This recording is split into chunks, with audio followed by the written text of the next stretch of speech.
সন্দেশখালীতে যে ঘটনা ঘটেছে অত্যন্ত দুর্ভাগ্যজনক, কড়া ভাষায় নিন্দা করছি।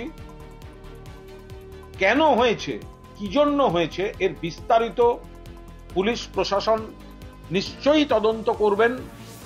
কিন্তু যারা এই ঘটনা ঘটিয়েছে দল মত নির্বিশেষে তাদের অ্যারেস্ট করা হোক। সেখানে যদি তৃণমূলের কেউও কোনো প্ররোচনায় পা দিয়ে কোনো গন্ডগোলে জড়িয়ে থাকেন তাকেও অ্যারেস্ট করা হোক। তৃণমূল কংগ্রেস সেখানে বাধা দিতে যাবে না। কেন, কি কারণে এই ঘটনা ঘটলো, পুলিশদের তরফ থেকে সব ঠিকঠাক ছিল কিনা সেগুলো তদন্ত সাপেক্ষ, সেগুলো পুলিশ তদন্ত করুক। আজকে তৃণমূলের নেতা আক্রমণ করছে, পরের দিন সাধারণ মানুষ পুলিশকে আক্রমণ করে।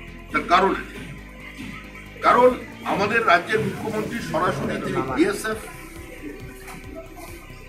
ইডি এবং সর্বোপরি এনআইএ এর আক্রমণকে সমর্থন করছেন। আপনি সেন্ট্রাল ফোর্সকে আক্রমণ করবার জন্য মানুষকে উস্কে দেবেন, তাহলে সমাজ নিয়ন্ত্রণহীন হয়ে যাচ্ছে। এরপরে তো পুলিশকে যে কেউ আক্রমণ করে ভয়মুক্ত হয়ে যাচ্ছে। আমরা তো একটা নৈরাজ্যের বাসিন্দা হয়ে গেছি। জঙ্গল রাজ বললেও কম বলা হয়, কিন্তু লালু মুলায়মের আমলে সেই যুগের বিহার উত্তর প্রদেশে ঘটনা ঘটেনি যেটা আজকে হচ্ছে।